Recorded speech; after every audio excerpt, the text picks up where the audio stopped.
नमस्कार दोस्तों, स्वागत है आपका आपके अपने YouTube चैनल ज्ञान का अड्डा पर। दोस्तों मैं हूं राकेश सिहाग। आज हम बात करने वाले हैं 7 दिसंबर के करंट अफेयर के बारे में। चलिए मेरे प्यारे साथियों, स्टार्ट करते हैं क्लास को। उससे पहले आपसे रिक्वेस्ट करना चाहूँगा, आप चैनल को सब्सक्राइब करेंगे, बेल आइकन को प्रेस करेंगे, वीडियो को आप लाइक करेंगे, शेयर करेंगे, तो दोस्तों कमेंट करेंगे आपको वीडियो कैसा लग रहा है। दोस्तों लास्ट में मैं आपसे एक क्वेश्चन भी पूछूंगा, उसका आंसर आपको कमेंट बॉक्स में कमेंट करके देना है। इसके साथ साथ दोस्तों इस क्लास का पीडीएफ भी आपको मिल जाएगा और पीडीएफ आपको मिलेगा हमारे टेलीग्राम चैनल पर। टेलीग्राम चैनल का जो लिंक है वीडियो के डिस्क्रिप्शन में दिया गया है, वहां से आप प्राप्त कर सकते हैं। चलिए स्टार्ट करते हैं। सबसे पहले डिस्कस करते हैं कल जो मैंने आपको क्वेश्चन पूछा था क्वेश्चन ऑफ द डे के रूप में, उसके बारे में डिस्कस करते हैं।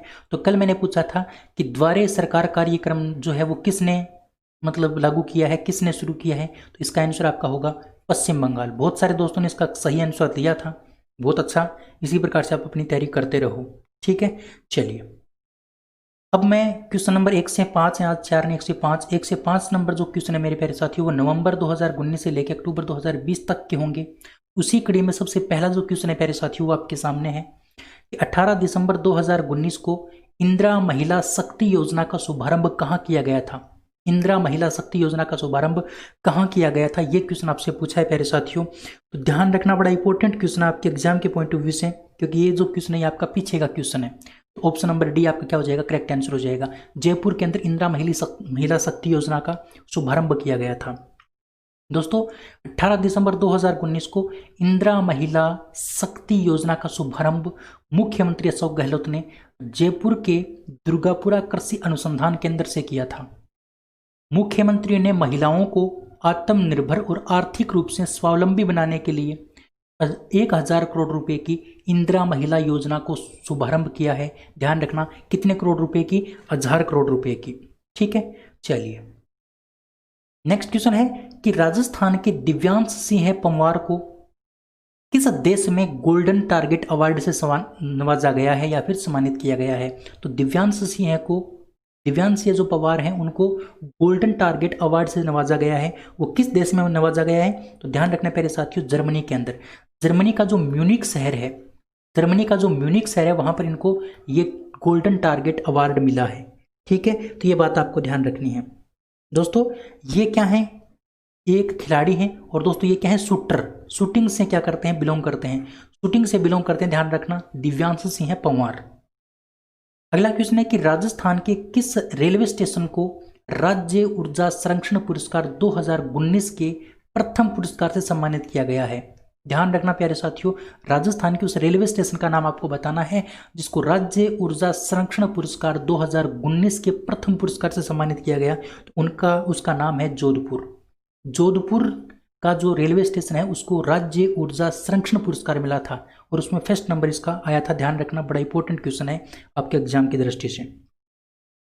अगला क्वेश्चन है कि राजस्थान के किस बांध पर सबसे पहले स्काडा सिस्टम का निर्माण किया गया है। सबसे पहले स्काडा सिस्टम का निर्माण कहां पर किया गया है, किस बांध के ऊपर किया गया है राजस्थान के, ये क्वेश्चन आपको बताना है। तो प्यारे साथियों ध्यान रखना, बिसलपुर जो बांध है, बिसलपुर बांध के ऊपर क्या किया गया है, स्काडा सिस्टम का शुभारंभ किया गया है, स्काडा सिस्टम का निर्माण किया गया है सबसे पहले।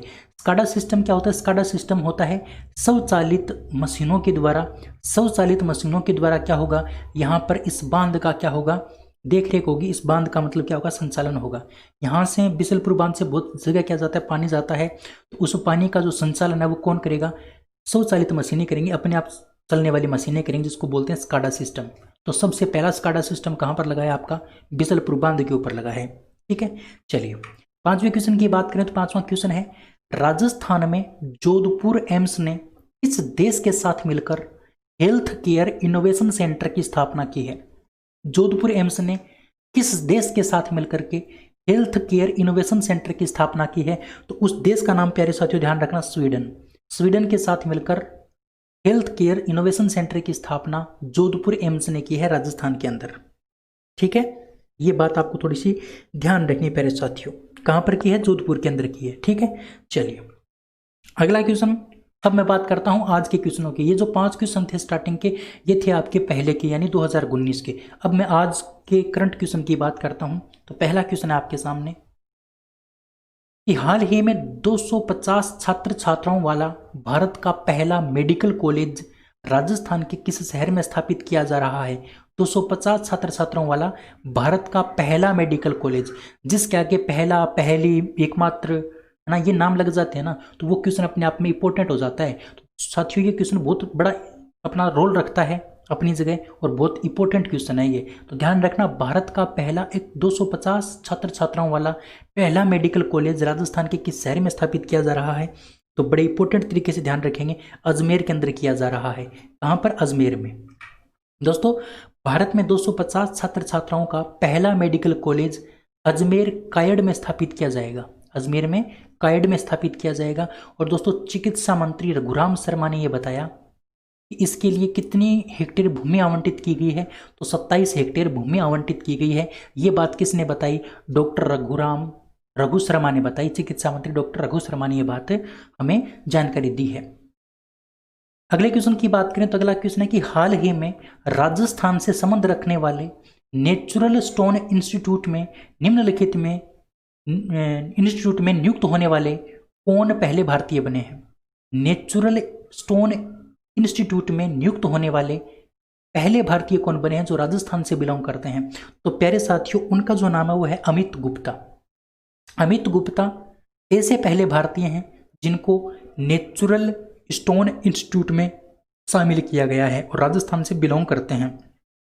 दोस्तों टेब इंडिया और एम सुम एंड एस के अध्यक्ष, टेब इंडिया एवं एम सुम एंड एस के अध्यक्ष अमित गुप्ता को नेचुरल स्टोन इंस्टीट्यूट अमेरिका के बोर्ड ऑफ डायरेक्टर में शामिल किया गया है। दोस्तों अमित गुप्ता निदेशक मंडल में शामिल होने वाले पहले भारतीय हैं, तो इंपॉर्टेंट हो गई ये बात। दोस्तों गैर लाभकारी संगठन नेचुरल स्टोन इंस्टीट्यूट जो है वो दोस्तों विश्व भर में जो भी आपके स्टोन का व्यापार करने वाले या जो स्टोन के जो व्यापारी होते हैं या जो बिजनेसमैन होते हैं उनसे जुड़ा हुआ ये क्या है? एक प्रकार का इंस्टीट्यूट है जो अमेरिका के अंदर पड़ता है। और इसमें पहले भारतीय कौन नियुक्त हुए हैं? तो अमित गुप्ता, जो टेब इंडिया और एम सुम एंड एस के क्या हैं? अध्यक्ष हैं। अगला क्वेश्चन है राजस्थान से वर्तमान विधानसभा अध्यक्ष कौन है? राजस्थान से वर्तमान विधानसभा अध्यक्ष कौन है? तो भी प्यारे साथियों ध्यान रखना, सीपी जोशी वर्तमान में विधानसभा अध्यक्ष हैं वर्तमान में राजस्थान के अंदर।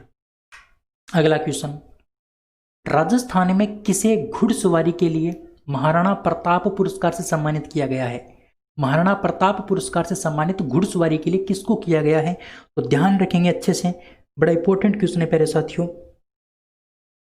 तो मेजर रवि राठौड़, मेजर रवि राठौड़ ध्यान रखना, मेजर रवि राठौड़ को घुड़सवारी के लिए महाराणा प्रताप पुरस्कार से सम्मानित किया गया है। ऑप्शन नंबर आपका बी करेक्ट आंसर हो जाएगा।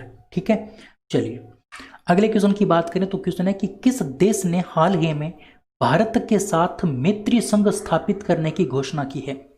भारत के साथ मैत्री संघ स्थापित करने की घोषणा किस देश ने की है? तो ध्यान रखना साथियों, इसका जो करेक्ट आंसर आपका हो जाएगा वो हो जाएगा ओमान। ओमान ने भारत के साथ मैत्री संघ स्थापित करने की घोषणा की है। ऑप्शन नंबर सी आपका राइट है। तो इसके बारे में कुछ जानकारी प्राप्त करते हैं। देखिए, एस जयशंकर और ओमान के विदेश मंत्री सैयद बद्र बिन हमद बिन हमूद अल बसेदी, नाम थोड़ा लंबा चौड़ा है लेकिन ध्यान रखना पड़ेगा, सैयद बद्र बिन हमद बिन हमूद अल बसेदी के साथ आवासी द्विपक्षीय चर्चा में यह फैसला किया है कि भारत और ओमान के बीच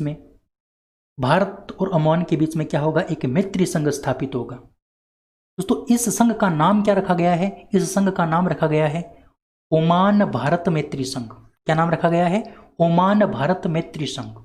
ठीक है, ओमान इंडिया फ्रेंडशिप एसोसिएशन। अच्छा, दिसंबर 2019 में भारत और ओमान ने समुद्री परिवहन समझौते के ऊपर क्या किए थे? हस्ताक्षर भी किए थे। तो ये क्वेश्चन भी बड़ा इंपॉर्टेंट आपके लिए।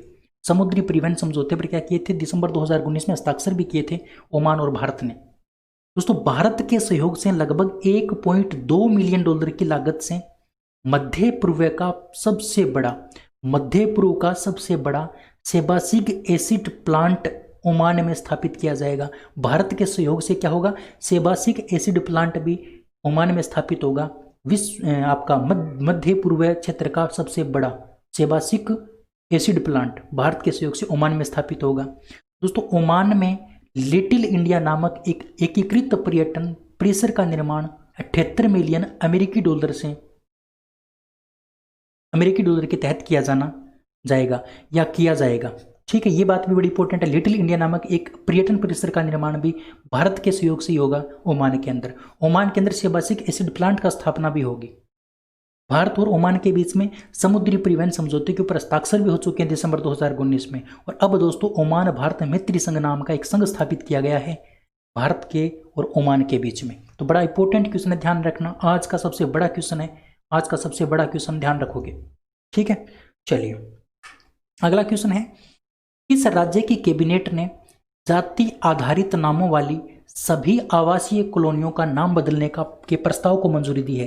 दोस्तों आपने देखा होगा बहुत सारी जगह ऐसी होती हैं जहां पर जाति के नाम पर वहां की जो कॉलोनियां होती हैं उन कॉलोनियों का नाम रखा जाता है। जैसे मान लो कोई भी है, जैसे जाट हो गया है ना, राजपूत हो गया है ना, ये मुस्लिम हो गया, मुस्लिम बस्ती हो गई, हिंदू बस्ती हो गई। इस प्रकार से मतलब जाति के आधार पर जो भी आपकी कॉलोनियां हैं उन कॉलोनियों का नाम बदलने के प्रस्ताव को मंजूरी किस राज्य की कैबिनेट ने दी है। तो बड़ा फैसला है प्यारे साथियों, होना भी चाहिए ऐसा, क्योंकि जाति के नाम पर एक क्या है, थोड़ा गलत प्रभाव पड़ता है, गलत इफेक्ट पड़ता है, इसलिए बदलना जरूरी भी है। तो ये बदलने की मतलब किस राज्य की सरकार ने ये थोड़ा सा वो किया है, ध्यान रखेंगे आप, किस राज्य की सरकार ने इसको मंजूरी दी है। तो क्वेश्चन इंपॉर्टेंट है प्यारे साथियों, इसका करेक्ट आंसर आपका होगा महाराष्ट्र ने यह बदलने की मंजूरी दी है। अब हम बात करते हैं महाराष्ट्र के बारे में। देखिए महाराष्ट्र के करंट अफेयर के बारे में बात करें तो महा आवास योजना महाराष्ट्र सरकार ने स्टार्ट की। महापरवाना योजना भी किसने स्टार्ट की थी दोस्तों, महाराष्ट्र की सरकार ने स्टार्ट की थी। देश की पहली किसान रेल सेवा भी किसने स्टार्ट की थी, महाराष्ट्र ने। और उसका वो कहाँ मतलब स्टार्ट की गई थी, तो देवलाली और दानापुर के बीच। दोस्तों तनाव फंड नाम का एक फंड भी स्थापित किया गया था महाराष्ट्र सरकार के द्वारा। इसके साथ साथ दोस्तों मैं रोजाना आपको एक स्टेट का स्टैटिक जिक्र करवाता हूं, तो आज बारी है महाराष्ट्र की। तो महाराष्ट्र के बारे में कुछ जानकारी प्राप्त करते हैं। इसका जो गठन है वो 1 मई 1990 को हुआ था। राजधानी इसकी मुंबई जो समर के अंदर होती है, और विंटर में इसकी राजधानी क्या हो जाती है, नागपुर हो जाती है। ठीक है, मुख्यमंत्री का नाम है उद्धव ठाकरे, राज्यपाल भगत सिंह है कोश्यारी, मुख्य न्यायाधीश का नाम है दीपांकर दत्त। हाईकोर्ट कहाँ पर है, मुंबई के अंदर है। लोकसभा सीटें 48 हैं, राज्यसभा सीटें 19 हैं, विधानसभा सीटें 288 हैं और विधान परिषद की 78 सीटें हैं। राजकीय पशु की अगर बात करते हैं तो विशाल गिलहरी यहाँ का राजकीय पशु है। राजकीय पक्षी की अगर बात करते हैं तो पीले पैरों वाला जो हैरा कबूतर होता है वो यहाँ का राजकीय पक्षी है। राजकीय वृक्ष की अगर बात करें तो आम है प्यारे साथियों। राजकीय फूल की अगर बात करें तो जरूल है, और राजकीय खेल यहाँ का क्या है, कबड्डी। दोस्तों लोक नृत्य की अगर बात करते हैं तो लावणी, नकटा, तमाशा, मोनी, गफा, बोहदा, लेजम, गोरीचा, ललिता, लेझिम और पोवाड़ा, ये कुछ यहाँ के लोक नृत्य हैं प्यारे साथियों। और यहाँ के प्रसिद्ध राष्ट्रीय उद्यान कौन कौन से हैं, तो चंदोली राष्ट्रीय उद्यान आपका महाराष्ट्र में है, नवेगांव राष्ट्रीय उद्यान महाराष्ट्र में है, संजय गांधी राष्ट्रीय उद्यान भी आपका कहाँ पर है, महाराष्ट्र में। और दोस्तों तंसा अभ्यारण्य भी आपका कहाँ पर है, महाराष्ट्र में है। दोस्तों प्रसिद्ध बांध या फिर डैम की बात करते हैं तो पेटांकली डैम कहाँ पर है आपका, महाराष्ट्र में, जो गंगा नदी के ऊपर बना हुआ है। वर्धा डैम वर्धा नदी के ऊपर, कोयना डैम कोयना नदी के ऊपर, जायकावाड़ी बांध गोदावरी नदी पर, जिराना बांध गिरना बांध गिरना नदी के ऊपर, और उज्जैनी बांध है वो डैम भीम नदी के ऊपर। ध्यान रखना जो अलग नाम है, अलग नदी के ऊपर अलग नाम से बने हुए हैं, उनको याद रखना है आपको, जो थोड़े आपकी एग्जाम के दृष्टि से इंपॉर्टेंट बन जाते हैं। क्योंकि और तो आप कर देते हो कोई दिक्कत नहीं, लेकिन जो नदी का नाम अलग है और जो बांध का नाम अलग है वो आपको याद रखना पड़ेगा।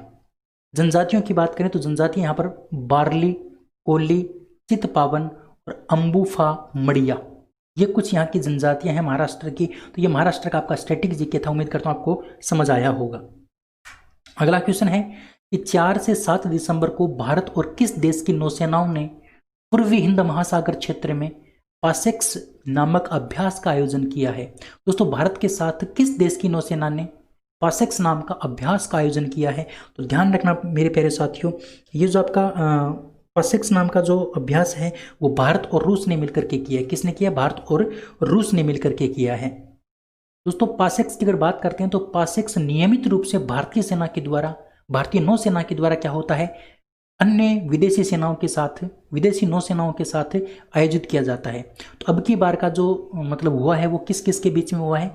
भारत और रूस के बीच में हुआ है। और ये दोस्तों नेवी का एक क्या है?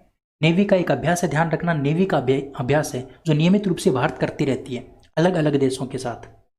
दोस्तों एक इंपॉर्टेंट बात आपको ध्यान रखनी है, सितंबर 2020 में एक युद्ध अभ्यास हुआ था इंद्र 2020। इंद्र 2020 नाम का जो अभ्यास है वो अंडमान सागर में हुआ था। कहां पर हुआ था? अंडमान सागर में आपका इंद्र 2020 नाम का अभ्यास हुआ था। ठीक है, अब यहां पर हम रूस के करंट अफेयर की बात करते हैं तो कोविड-19 वैक्सीन को के इस्तेमाल को मंजूरी देने वाला पहला देश कौन बना? दोस्तों रूस बना, आपको पता भी होगा। दूसरी बात आपको ध्यान रखनी है कि 10 नवंबर को जो 20वां SCO समिट 2020 हुआ था, उसकी अध्यक्षता भी किसने की थी प्यारे साथियों? तो उसकी अध्यक्षता भी रूस ने ही की थी। उसके साथ आपको ध्यान रखना है रूस के राष्ट्रपति जो व्लादिमीर पुतिन हैं उनका कार्यकाल कब तक के लिए बढ़ा दिया गया है? तो दोस्तों 2036 तक व्लादिमीर पुतिन रूस के राष्ट्रपति बने रहेंगे। और दोस्तों रूस की संसद ने एक विधेयक पारित किया है और उस विधेयक के अनुसार वहां के राष्ट्रपति या फिर पूर्व राष्ट्रपति या फिर उनके परिवार वालों के खिलाफ कोई मुकदमा दर्ज नहीं हो सकता। इसका अपवाद क्या है? या तो वो राजद्रोह यानी वो राजद्रोह का उसके ऊपर मतलब आरोप न लगे या फिर कोई गंभीर अपराध न हो, तब तक उसके ऊपर क्या नहीं लग सकता? मुकदमा नहीं लग सकता। तो ये एक बड़ा फैसला लिया है रूस की सरकार ने। अगले क्वेश्चन की बात करें। अगला क्वेश्चन है कि हाल ही में पहली बार अंतर्राष्ट्रीय बैंक दिवस किस दिन मनाया गया? पहली बार मनाया गया है मेरे प्यारे साथियों अंतर्राष्ट्रीय बैंक दिवस, इसलिए इंपॉर्टेंट हो जाता है आपके एग्जाम की दृष्टि से। तो ये मनाया गया था आपका 4 दिसंबर को 4 दिसंबर को मनाया गया था आपका अंतर्राष्ट्रीय बैंक दिवस। अच्छा, 4 दिसंबर के दिन और कौन से दिवस मनाए जाते हैं? तो एक मनाया जाता है आपका रासायनिक दुर्घटना निवारण दिवस, एक मनाया जाता है आपका भारतीय नौसेना दिवस यानी नेवी का दिवस भी 4 दिसंबर को ही मनाया जाता है। और दोस्तों एक राजस्व खुफिया निदेशालय का स्थापना दिवस भी आपका 4 दिसंबर को ही मनाया जाता है। ये सारी बातें आपको ध्यान रखनी है। अगला क्वेश्चन है, किस देश ने मार्टिन लूथर किंग जूनियर और महात्मा गांधी के कार्यों और उनके विचारों को बढ़ावा देने के लिए एक कानून पारित किया है? तो बड़ा इंपॉर्टेंट क्वेश्चन है, मार्टिन लूथर किंग जूनियर और महात्मा गांधी के कार्यों और उनके विचारों को बढ़ावा देने के लिए अमेरिका सरकार ने एक कानून पारित किया है। ऑप्शन नंबर आपका जो सी है वो क्या हो जाएगा? करेक्ट आंसर हो जाएगा। अच्छा, इस कानून के तहत होगा क्या? पहले तो इस कानून का नाम क्या रखा गया है? तो इस कानून का नाम रखा गया है Gandhi king exchange act. Gandhi king exchange act इसका नाम रखा गया है। और दोस्तों इस कानून के तहत America Bharat public private development foundation की स्थापना की जाएगी। और दोस्तों इस कानून के तहत Gandhi king scholarly exchange initiative की और गांधी किंग ग्लोबल एकेडमी की भी स्थापना की जाएगी। ये बड़ी इंपॉर्टेंट बात है प्यारे साथियों, ध्यान रखना, बड़ी इंपॉर्टेंट बात मैंने आपको बताई है। कौन कौन से फाउंडेशन, कौन कौन से एकेडमी, कौन कौन सा इंसेंटिव यहाँ पर क्या है, इनिशिएटिव यहाँ पर स्थापित किया जाएगा और इसका नाम क्या रखा गया है? इस कानून का गांधी किंग एक्सचेंज एक्ट इसका नाम रखा गया है।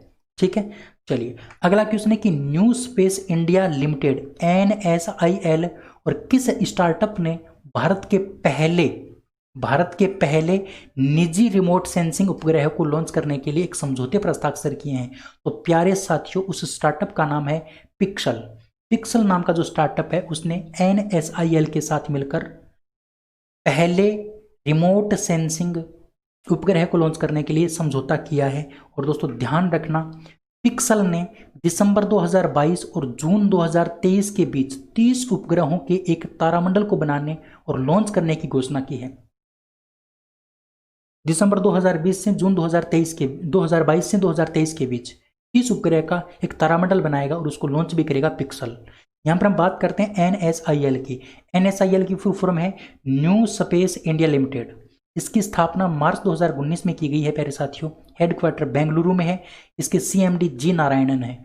दोस्तों बड़ा इंपॉर्टेंट है NSIL, ठीक है ना, बड़ा इंपॉर्टेंट है क्योंकि अभी ही इसकी स्थापना की गई है। पिक्सल की अगर बात करते हैं तो ये भी फरवरी 2019 में ही बना है, इसकी स्थापना भी 2019 में हुई है। इसके संस्थापक कौन है? ओवैस अहमद एवं क्षितिज खंडेलवाल। इसका हेडक्वार्टर भी बेंगलुरु के अंदर है और इसके सीईओ भी कौन है?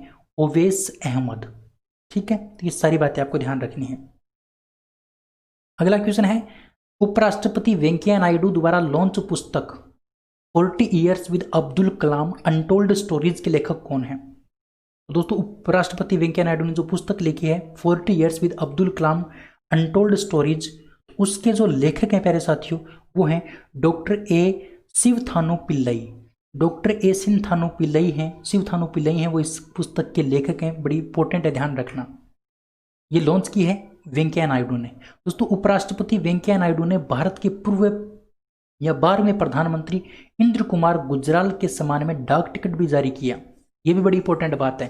और दोस्तों वेंकैया नायडू ने 40 years with Abdul Kalam untold stories जो लिखी है डॉक्टर ए शिवथानु पिल्लई ने, इसको भी लॉन्च किया है। दोनों बातें आपको ध्यान रखनी है।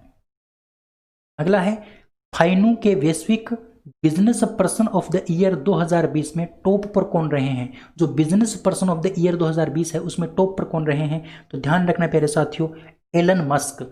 एलन मस्क हैं वो business person of the year 2020 में टॉप पर रहे हैं। तो एलन मस्क के बारे में अगर बात करते हैं तो ये किसके संस्थापक हैं? तो ये टेस्ला के संस्थापक हैं या फिर टेस्ला के सीईओ हैं, है ना, टेस्ला के सीईओ। इसके साथ साथ दोस्तों मैं आपको बता दूं, जो शांतनु नारायण हैं, शांतनु जो नारायण हैं वो भी दोस्तों अडोब के सीईओ हैं। किसके सीईओ हैं? अडोब के। ये कौन से स्थान पर रहे हैं? 8वें स्थान पर रहे हैं। और दोस्तों ये जो माइकल मेबेक अजयपाल सिंह बंगा हैं, ये आपके मास्टर कार्ड के सीईओ हैं और ये भी कौन से स्थान पर रहे हैं? आपके 9वें स्थान पर रहे हैं। ठीक है ना, तो ये सारी बातें आपको ध्यान रखनी इस क्वेश्चन के बारे में। ठीक है, चलिए अगले क्वेश्चन की बात करें तो अगला क्वेश्चन है कि दुनिया की सबसे बड़ी कमोडिटी ट्रेडिंग और खनन कंपनी ग्लेनकोर के नए सीईओ कौन बने हैं? दोस्तों ग्लेनकोर जो कंपनी है उसके सीईओ कौन बने हैं? जो कमोडिटी ट्रेडिंग और खनन कंपनी सबसे बड़ी, दुनिया की सबसे बड़ी है, तो इसके जो आपके सीईओ जो बने हैं वो बने हैं मेरे प्यारे साथियों गेरी नागले। गेरी नागले ऑप्शन नंबर सी आपका राइट आंसर है। ठीक है, चलिए अगला क्वेश्चन है कि अमेरिकी नवनिर्वाचित राष्ट्रपति जो बाइडेन ने किस भारतीय मूल के व्यक्ति को सर्जन जनरल नियुक्त किया है? तो जो बाइडेन के सर्जन जनरल कौन नियुक्त हुए हैं? तो ये भारतीय मूल के हैं, तो इनका नाम है डॉक्टर विवेक मूर्ति। ऑप्शन नंबर बी आपका क्या हो जाएगा? राइट आंसर हो जाएगा। ठीक है, चलिए अगला क्वेश्चन है प्यारे साथियों कि हाल ही में भारतीय नौसेना ने स्वर्णिम विजय वर्ष के उपलक्ष्य में गौरव स्तंभ का उद्घाटन कहां पर किया है? तो गौरव स्तंभ किससे संबंधित है? पहली बात तो यह है, ध्यान रखना, इंडियन नेवी से संबंधित है। इसका उद्घाटन किया गया है, वो कहां पर किया गया है? तो उसका जो उद्घाटन किया गया है वो आपका मुंबई के अंदर किया गया है। कहां पर किया गया है? मुंबई के अंदर गौरव स्तंभ का उद्घाटन भारतीय नेवी के द्वारा, इंडियन नेवी के द्वारा। किसके उपलक्ष्य में? स्वर्णिम विजय वर्ष के उपलक्ष्य में। अच्छा, इसके बारे में डिस्कस करते हैं। तो देखिए 4 दिसंबर को गौरव स्तंभ का उद्घाटन वाइस एडमिरल अजित कुमार ने किया, एक नंबर बात। दूसरी बात, दिसंबर 1971 में भारत ने पाकिस्तान पर जीत हासिल की थी और बांग्लादेश का निर्माण हुआ था। दोस्तों 16 दिसंबर 2021 को क्या होगा? 50 वर्ष पूरे होने वाले हैं किसके? इस जीत के, इस जीत के 50 वर्ष पूरे होने वाले हैं। इसीलिए 2021 का जो वर्ष है दोस्तों वो स्वर्णिम विजय वर्ष के रूप में मनाया जा रहा है। इसके रूप में स्वर्णिम विजय वर्ष के रूप में मनाया जा रहा है और इसी के उपलक्ष्य में ही गौरव स्तंभ का निर्माण भी, उद्घाटन भी किसने करवाया है? भारतीय नेवी ने करवाया है। कहां पर? मुंबई के अंदर। तो ये सारा बेजोड़ जो संगठन मैंने आपको, बेजोड़ जो संबंध आपस में बताया है वो आपको ध्यान रखना है मेरे प्यारे साथियों। उम्मीद करता हूं क्वेश्चन आपको समझ में आए होंगे। थोड़ा सा वीडियो लंबा बन जाता है, मैं थोड़ा शॉर्ट करने की कोशिश करूंगा, लेकिन दोस्तों इंपॉर्टेंट जानकारी मैं आपको बहुत ज़्यादा देने की कोशिश करता हूँ जिससे कि आपको कोई भी चीज़ छूटे नहीं, है ना। कम समय में ज़्यादा देने की कोशिश करता हूँ, इसलिए थोड़ा सा टाइम लग ही जाता है। कोई बात नहीं, आप मेरे साथ हैं तो आपके लिए मैं कुछ भी कर सकता हूँ। दोस्तों आज के इस वीडियो में इतना ही, अगले वीडियो में फिर मिलेंगे, तब तक के लिए जय हिंद, जय Bharat, thank you, bye bye. Sorry, इससे पहले एक क्वेश्चन मैं आपसे पूछता हूँ। आज का क्वेश्चन, किस राज्य ने एक मुश्त में बिजली बिल निपटान योजना 2020 शुरू की है? इसका आंसर आपको कमेंट बॉक्स में कमेंट करके बताना है। ठीक है, देखता हूं कौन कौन कमेंट करता है, पता चलेगा आपका। चलिए, जय हिंद जय भारत। अगले वीडियो में फिर मिलेंगे, तब तक के लिए जय हिंद, थैंक यू।